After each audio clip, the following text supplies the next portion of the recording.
අම්ල පිත්ත රෝගය කියන්නේ සමාජයේද අපිට බහුලව දක්නට ලැබෙන රෝගයක්. දැවිලි ගතිය ඒ වගේ දේවල් සති දෙකක් ඇතුළත වගේ අඩු කරගන්න පුළුවන්. කියන්නේ මේක ඇති වෙන ලක්ෂණ ඉන්නේ මුලින්ම දැවිලි ගතිය, ඊට පස්සේ උගුරට ඒම, බඩ පුරවා දැමීම, මේ හිස රදය, නිින්ද නොයෑම, ඒ වගේ ලක්ෂණ ඇති වෙන්න පුළුවන්. පාරම්පරික හෙළවෙදකමේ නූතන සම්ප්‍රාප්තිය.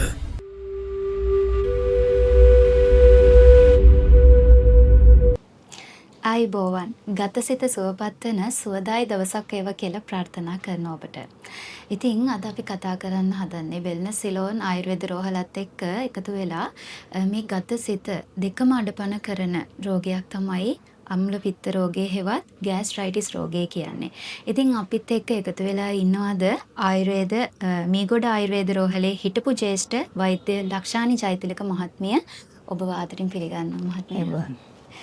ඉතින් අපිට කියන්නකො වෛද්‍යතුමියනි මේ අම්ල පිත්ත රෝගය හෙවත් ගෑස්ට්‍රයිටිස් රෝගය අපි කොහොමද ශරීරයේ හටගත්තාම අපි දැනගන්නේ කියන්නේ හේතු ලක්ෂණ තියෙනවද මොන හරි? අම්ල පිත්ත රෝගය කියන්නේ සමාජයේද අපිට බහුලව දක්නට ලැබෙන රෝගයක්.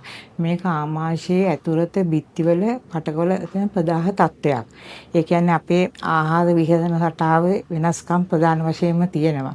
ආහාර කියන්නේ ආයුර්වේදය අනුව නම් මේ තීක්ෂණ උෂ්ණ ආහාර ඒවා ගත්තාම අපිට සාමාන්‍යයෙන් මේ දැවිලි ගතිය ඒවා එනවා.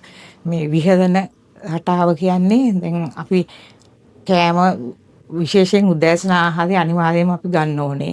මේ ඒ උදෑසන ආහාරය මගේ ඇදියොත් අපිට ආමාශය හයිඩ්‍රොක්ලෝරික් අම්ලය අර ශ්‍රාවය වැඩි වෙනකොට ඒක ආහාර නැති වෙනකොට අර ආමාශයේ මේ බිත්තිවල ප්‍රදාහ තත්ත්වය ඇති වෙන්න පුළුවන්. තව මේ කෑම කාලා අපි ඒක කෑම දිරවන්න ඉස්සර නැවත ආහාර ගත්තොත් එතනත් ඒක ප්‍රදාහ තත්ත්වයක් ඇති වෙන්න පුළුවන්. තව මේ ආහාර දිරවන්න බැක්ටීරියා නිසා ඇති වෙන ආසාදන තත්ත්වයකුත් ඇති වෙනවා. නිතර වේදනානාශක ඖෂධ ගැනීම නිසා අපිට මේ තත්ත්වය ඇති වෙන්න පුළුවන්. තව මද්යසාර භාවිතය විශේෂයෙන් මානසික ව්‍යාකූලත්වය ඇති වෙන්න පුළුවන්. ඒ වගේ හේතු තමයි අපිට එන්නේ. එතකොට වෛද්‍යතුමනි මේ ගෑස්ට්‍රයිටිස් රෝගය හැදෙන්න අපිට වයස් භේදයක් තියෙනවද? පාසල් ළමයින්ටද? බාල, තරුණ, මහලු ඒ කොට්ටාශ ඔක්කොටම වගේ මේක ඇති වෙන්න පුළුවන්. විශේෂයෙන්ම මේ අර දැන් උෂ්ණ මේ විදාහී ආහාර කියන්නේ මේ ඉස්සෝ දැල්ලෝ කකුලුව වගේ ඒවා අන්න ඒවා මේ නිතර සෝස් වර්ග ඒවා භාවිතයට ගත්තාම ගෑස්ට්‍රයිටිස් තත්ත්වයේ පුංචි ළමයින්ට උනත් ඉක්මනට ඇති වෙනවා. එතකොට වෛද්‍යතුමියනේ දැන් අපි මේ රෝගයට ඒ කියන්නේ ගෑස්ට්‍රයිටිස් රෝගයට ප්‍රතිකාර ගන්නවා නම් කොහොමද දීර්ඝ කාලීන ගන්නද? පොඩි ළමයින්ට වගේ හැදුනාම කැමති නැහැ. ගොඩක් කල් බෙහෙත් බොන්න බෙහෙත් කරන්න කැමති නැහැ. ඒ වගේම වයසක අයත් ඒ වගේ නේද? වයසින් වැඩි අපේ අම්මලා තාත්තලා කැමති නැහැ. එතකොට මෙහෙමයි ඕකට ඉති මේ කෂාය වර්ග තමයි ප්‍රධානම අපේ ආයුර්වේදය අනුව අපි මේ පාවිච්චි කරන්න ඕනේ. මොකද මේ අරිෂ්ඨාසව එච්චර වැඩිපුර පාවිච්චියක් දෙන්නේ නැහැ. කෂාය, පාන්ට වර්ග, ගුලි, කල්ක, චූර්ණ වර්ග ඒ වගේ જાති මේ පාවිච්චියෙන් මේක අපිට සාමාන්‍යයෙන් ඔය දැන් දැවිලි ගතිය ඒ වගේ දේවල් සති දෙකක් ඇතුළත වගේ අඩු කරගන්න පුළුවන්. ඊට වැඩි එහා දීර්ඝ කාලීනව මේ ආමාශ ක්ෂත ඒ කියන්නේ ආමාශයේ තුවාල ඇති වුණොත් තමයි අපිට ටිකක් දීර්ඝ කාලීනව ප්‍රතිකාර කරන්න ඕනේ. ඒවා තවත් නිසි ප්‍රතිකාර කරන්න නැතුව තවත් කල් ඇදියොත් අපිට මේ පිළිකා තත්ත්වය දක්වා වර්ධනය වෙන්න පුළුවන්. තියෙනවා. කියන්නේ මේක ඇති වෙන ලක්ෂණ ඉන්නේ මුලින්ම දැවිලි ගතිය, ඊට පස්සේ උගුරට ඒම, බඩ පුරවා දැමීම, මේ හිස රදය, නිින්ද නොයෑම, ඒ වගේ ලක්ෂණ ඇති වෙන්න පුළුවන්. ඒව හැබැයි දැවිලි ගතියයි හුස්ම ගැනීමේ අපහසුතාවයක් ඇති වෙන්න පුළුවන්. හුස්ම ගැනීමේ අපහසුතාවයයි දැවිලි ගතියයි ඇති වෙනත් රෝග ලක්ෂණ නිසාත් ඇති වෙන්න පුළුවන්. වෙනත් රෝගයක හේතු නිසාත්. ඒවා ඉතින් වෛද්‍යවරයෙක්ගෙන් ප්‍රතිකාර අරගෙන ඒවා රෝග නිర్ణය කරගන්න ඕනේ අපි. මේ දැවිලි ගතියයි හුස්ම ගැනීම අපහසුතාවයයි හෘද රෝග වලින් වෙන් කරගන්න ඕනේ අපි. සති දෙකක් ඇතුළත ගෑස්ට්‍රයිටිස් රෝගය දැන් වෛද්‍යතුමිය කිව්ව විදිහට නිට්ටවටම සුව කරගන්න. කියන්නේ සුව කරගන්න පුළුවන්කම තියෙනවා කියලා කියන. ඉතින් ඔබටත් පුළුවන්. ඔබත් ගෑස්ට්‍රයිටිස් රෝගයෙන් පෙළෙන කෙනෙක් නම් තරුණ හෝ මහලු හෝ වයස් භේදයකින් තොරව ඔබටත් පුළුවන්කම තියෙනවා වෙල්නස් සිලෝන් ආයුර්වේද රෝහල වෙත ඇවිල්ලා ඔබට තියෙන ගැටලුවට විසඳුම් මෙහින් ලබා ගන්න.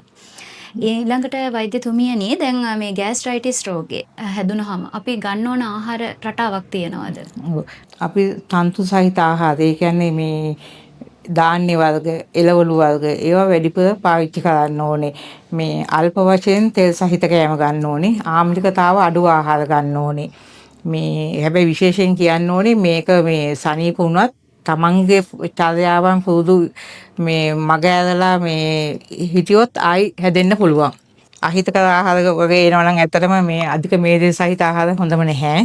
මේ එනවා කෝලා වර්ග, තේ, කෝපි, කැෆීන් අඩංගු ආහාර ಜಾති, කෘත්‍රිම හස්සකාරක දේවල්, උෂ්ණාධික ආහාර ඒ හැමතිස්සෙම මේ රෝගියා ස්වභාවික ආහාර රටාවකට පුරුදු වුණොත් අපිට මේ තත්ත්වය ඇත්තටම ඉක්මනින් සුව කර ගන්න පහසුයි අපේ ප්‍රතිකාරات සමගම. ඉතින් අද අපි කතා කරේ අම්ල පිත්ත රෝගය හෙවත් ગેස්ට්‍රයිටිස් රෝගය පිළිබඳව. ඉතින් කොහොමද රෝගය වැළඳෙන්නේ, හැදුනහම අපි කොහොමද ඒකට ප්‍රතිකාර ගන්නේ වයස් භේදයකින් තොරව. ඉතින් ඔබටත් පුළුවන්කම තියෙනවා ඔබත් ગેස්ට්‍රයිටිස් රෝගයෙන් පෙළෙන කෙනෙක් නම් වෙල්නස් සිලෝන් ආයුර්වේද රෝහලත් එක්ක සම්බන්ධ වෙන්න. ඉතින් අපිත් එක්ක මේ රෝගය පිළිබඳ කතා බහට එක්වුණු මීගොඩ ආයුර්වේද රෝහලේ හිටපු ජ්‍යෙෂ්ඨ වෛද්‍ය ලක්ෂානි ජයතිලක මහත්මියට බෙහෙවින්ම ස්තුතිවන්ත වෙනවා අපිත් එක්ක සම්බන්ධ වුණාට. ඉතින් ඔබටත් පුළුවන්කම තියෙනවා ඔබත් මේ රෝගයෙන් පෙළෙන කෙනෙක් නම් වෙල්නස් සිලෝන් ආයුර්වේද රෝහලත් එක්ක සම්බන්ධ වෙන්න කියලා. නම්බර 56 පැපිලියාන පාර නැදිමාල දෙහිවල කියන ස්ථානයට පැමිණුවොත් ඔබට පුළුවන්කම තියෙනවා ඔබගේ ප්‍රශ්න වලට විසඳුම් ලබා ගන්න. ඒ විතරක් නෙවෙයි 0777යි 340යි 704 කියන දුරකථනයට හෝ 0777යි 340යි 741 කියන දුරකථන අංකයට කතා කරලා වැඩිදුර විස්තර දැනගන්න. මෙවැනිම වටිනා කියන කතා බහකින් නැවතත් දවසක හමු වෙන්න බලාපොරොත්තු වෙමින් අදට සමුගන්නවා. ඔබට සුවදායි ජීවිතයක්. වෙල්නස් සිලෝන් ආයුර්වේද හොස්පිටල් නොම්බර 56 පැපිලියාන පාර නැතිමාල දෙහිවල.